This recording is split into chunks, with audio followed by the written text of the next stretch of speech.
protagonista bem-sucedido, popular entre as mulheres e milionário, se torna épico quando começa sendo desprezado. Então nada melhor do que alguém como Gaku, literalmente o garoto rato, supremo amante dos computadores, embora também seja um cara tranquilo e gentil, que conseguiu com muito esforço comprar seu primeiro PC. No mesmo dia, alguns valentões tentam espancá-lo e roubá-lo. É aqui que entra Haru, o segundo protagonista e contraparte de Gaku. Um cara confiante que sabe lutar, sedutor de mulheres, mas acima de tudo, calculista. Como não ser visto pelas câmeras? É algo que ele leva em consideração e que neste caso pode custar a matrícula dele na academia. Por isso, Gaku também mostra o que sabe fazer com uma habilidade incrível para hackear a rede fraca da área, apagando a cena. Um bom momento que depois os leva a procurar emprego. Aqui, Haru se destaca por convencer e mentir para todos, recebendo ofertas de trabalho e também sexuais. Enquanto isso, Gaku e sua ansiedade não lhe deixam nada. É assim que seguimos com essa mulher hipnotizante chamada Kirika, a herdeira de uma das empresas mais importantes do Japão, e uma garota que parece simples, mas esconde uma mente genial. Ela é responsável por receber as entrevistas do dia com um monte de gente bem sem graça, que não oferece muita coisa. Até que chega Gaku, que no meio da conversa, interrompida pelo nervosismo dele, deixa pequenas pistas de tudo o que sabe. Além de Kiri, ninguém percebe, pois todo o tom da atenção vai para Haru, um cara carismático que parece ter respostas para tudo. No entanto, ele fala tanto que para ela é óbvio que ele é um manipulador, algo importante nos negócios. Quando ela pergunta em outro idioma se ele aceitaria ser seu mascote no trabalho, ele responde que só fará isso quando tiver poder. Um verdadeiro chefe. Enquanto isso, Gaku, rejeitado, retorna ao trabalho de limpar vidros na empresa que o recusou. E com os novatos, mais uma humilhação velada. Haru surge com sua presença marcante para apoiar o amigo. Apesar de conseguir o emprego, ele precisa do protagonista para virarem bilionários, não apenas milionários. É a união de um gênio dos computadores com alguém que engana os ricos. Até poderem ter carros, casas, joias e sair com as apresentadoras mais bonitas. E no último andar, com o objetivo de ficar com Kiri só pra ele. Uma determinação que a garota pode ver pela janela. Um projeto que os dois decidem chamar de Trillion Game. Gaku acreditou tanto que, em vez de uma casa simples na praia com a esposa, conseguiu uma cobertura no prédio mais luxuoso da cidade. Aconteceram algumas coisas. Agora seu nome já estava nas revistas entre os jovens bilionários do mundo. Ver a cadeira onde a história começou a encher de nostalgia. Como Haru gastou o pouco dinheiro que tinham nela, pensando em conseguir mais. Despreza-os de propósito para provocar reação fraca. Ao treinarem juntos, percebe que são pessoas comuns, mas habilidosos em mentir até diante dela, mantendo-se os mais fortes. Ao levantar 200 quilos, apenas Kiri percebe que ele tem coragem de enganá-la na sua frente, o que a abala. Segundo ela, esses opostos podem formar uma dupla milionária. Ela decide, e muito interessada, paga 100 milhões de ienes em dinheiro, o que deixaria qualquer um louco. Mas Haru sabe que ela vai querer algo em troca, que é ficar com 51% da empresa. Praticamente tomar posse dos dois, colocando uma coleira em Haru, o que ele aceita, só que quer conversar com seus advogados. Como curiosidade, não há advogados, eles saem para comemorar e descobrem um torneio. Da mesma empresa de Kiri, Dragon Bank. Algo que o ousado Haru decide usar a seu favor, usando a oferta de Kiri para se destacar com outros investidores. E esse torneio de informática pode ser a solução, por isso no nome do time literalmente colocam a princesa, Kiri. Ela nos ofereceu 100 milhões por 51% da nossa empresa. Quem dá mais? Com isso, busca atrair outros investidores para competir com a oferta da Kiri. Algo que irrita e emociona a garota ao mesmo tempo, pois ela sabe que eles podem conseguir. O torneio reúne os maiores especialistas em informática do mundo. Para se classificar, Gaku precisa se esforçar muito, e apesar do bom desempenho, fica no meio da tabela. Para uma pessoa já é uma conquista, por isso Haru surpreende com a ajuda dos amigos da comemoração. No entanto, Gaku sabe que de alguma forma teve que tê-los recompensado. Mesmo alegando gentileza, ele já não tem mais o relógio luxuoso. Por isso, o prota deve ativar seu ultra instinto de hacker e reunir 100 pessoas em 24 horas para resolver desafios que garantem pontos para a classificação. Para Gaku, o sistema está repleto de brechas que ele pode explorar. QR codes e jogos duvidosos colocados propositalmente para serem achados. Após 13 horas de sofrimento, eles alcançam a 50ª posição, mas só os 2 melhores se classificam. É aqui que uma das provas mais difíceis pode salvá-los, e curiosamente tem uma resposta muito simples. No entanto, Haru nota que nenhum outro time respondeu.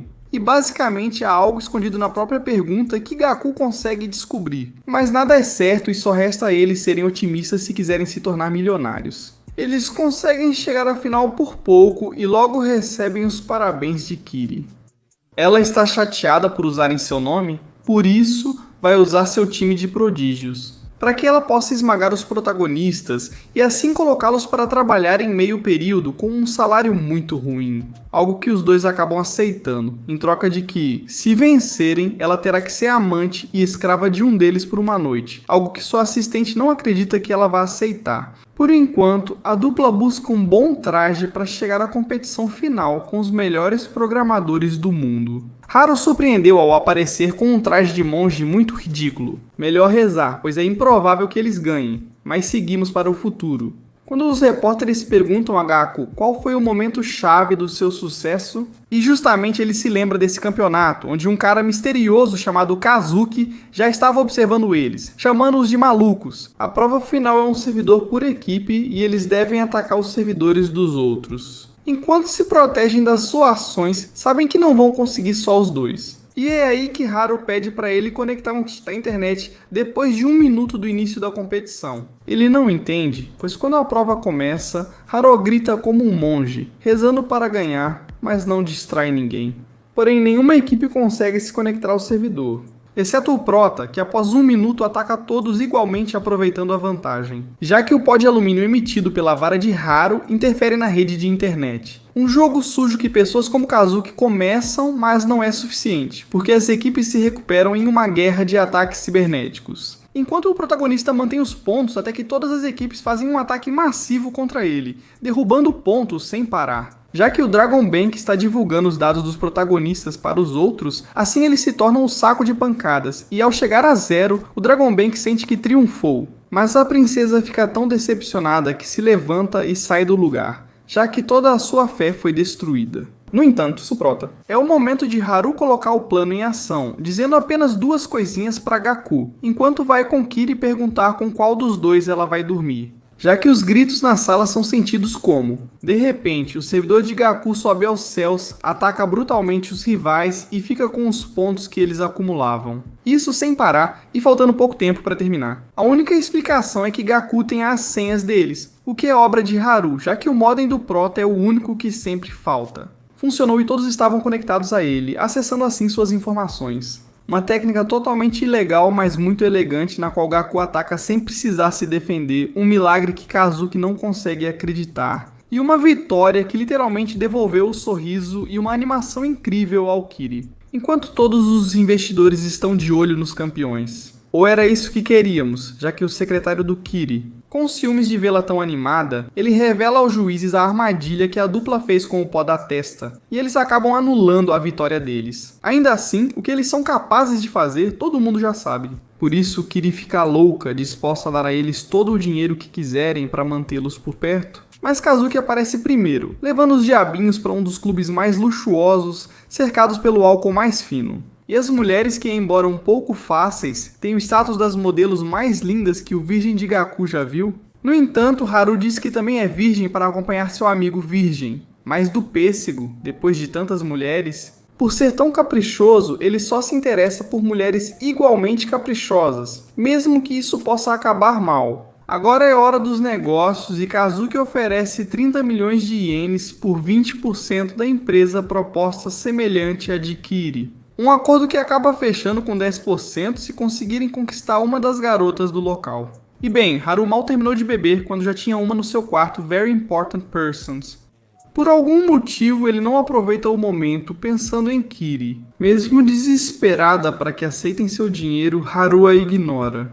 E no dia seguinte eles têm 30 milhões em dinheiro, com os quais fazem o que deve ser feito em um primeiro momento, com esse dinheiro. Se eles fugirem com o dinheiro, só para informar. Neste momento já pertence aos dois 85% e ninguém diria nada para eles. Mas o plano é fazer bilhões com isso, por isso agora eles procuram mais funcionários porque não tem no bolso. Claramente, uma empresa imaginária que ainda não sabe com o que vai trabalhar. não chama muita atenção, ainda mais com o marketing do Haru. Eles precisam justamente de pessoas ousadas. No dia seguinte, algumas pessoas chegam para a entrevista da empresa recém-fundada e conhecida como Trillion Games Sociedade Anônima, da qual eles nem sequer têm um local. Eles usam o escritório do Kazuki sem preocupação. E para as perguntas, eles pegam de um livro bastante conhecido, onde a maioria responde de forma muito básica. Só se destaca quem responde com confiança, mostrando claramente que leu o livro antes. Enquanto isso, Rin foi direto ao dizer que não era justo com os outros, pois também conhece a história. Assim, sua entrevista não termina bem, algo que já é comum para ela. Porém, com a liberdade que Haru oferece, Gaku sente que ela é a melhor opção entre os dois, principalmente se o trabalhador decidir o tipo de empresa que terá. Então temos uma garota muito empolgada com seu novo trabalho, encontrando basicamente dois caras que não têm nada, nem mesmo um projeto. E mesmo assim ela tenta dar o melhor de si, uma maneira que Haru tem de testá-la. Por isso, no dia seguinte, eles a importunam na universidade para usar uma das salas como local de reunião, onde Rin sabe claramente que o foco da Trillion deve ser a habilidade de Gaku. E já que ele é bom em invadir servidores, pode ser a propaganda para criar uma rede totalmente segura. No entanto, esse mercado já está saturado pela inteligência artificial. Então Haru solta uma ideia tão bilionária quanto ridícula. Eles querem criar uma inteligência artificial falsa, controlada por humanos. E aí Gaku começa a trabalhar no que sabe fazer, programando uma página de vendas na internet com a maior segurança do mercado, onde uma inteligência artificial te aconselha sobre os produtos que você procura. Que na verdade é só Rin, com seu carisma e um avatar empatizando com o cliente. Homens solitários em suas casas que gostam de comprar, mas mesmo assim ainda há muita gente que prefere comprar por conta própria. Então o que eles conseguem vender são produtos visualmente chamativos. Então Haru elimina todo o resto e só deixa produtos baratos e chamativos, basicamente Temu. Assim, eles atraem mais clientes. Alguns até se apaixonam por Rin, enviando flores para ela. Na verdade, essa ideia é nova. E muitas vezes são os simples que compram de forma anônima para interagir com o amor platônico que eles têm. Pelo site, eles podem perder esse medo. Então Haru, bem versátil, se infiltra no território dos super otakus das idols. Naturalmente, ele conquista a confiança de alguns influenciadores, apresentando a eles uma página de flores criada com inteligência artificial para apoiar quem idolatra. O cara fica satisfeito e começa a espalhar a notícia, e Rin fica cheia de gordinhos apaixonados, melhorando as vendas, das quais eles ficam com a 30%. No entanto, uma única garota para um exército de pessoas é insustentável. Então vem o golpe e é o momento perfeito para vender a página. Então Haru oferece para a segunda maior floricultura da cidade. Durante a reunião, ele exibe seus sucessos. No entanto, a dona, um pouco desconfiada, testa o site, ciente de que a inteligência é perfeita demais. Deve haver um humano por trás, com certeza. Essa ideia é lucrativa, mas precisa superar a concorrência no ramo de flores. Se alcançarem mais de 15 milhões em vendas no mês, o acordo será fechado, então a dupla agora domina o mercado de otakus. Agora eles precisam conquistar o público feminino, já que elas adoram comprar. Então eles se infiltram nas casas de Ross, que são basicamente gigolôs, caras que vendem seu tempo por dinheiro. Algo que, quando o Gaku já é milionário, ninguém consegue acreditar que ele já fez. Ainda mais porque parecia o chefe humilhando esse cara. Mas a realidade era outra. Eles chegaram ao clube com a intenção de seduzir mulheres. Embora seja verdade. Gaku, ansioso, apenas limpava mesas, enquanto mulheres lindas, milionárias e até famosas frequentavam o local.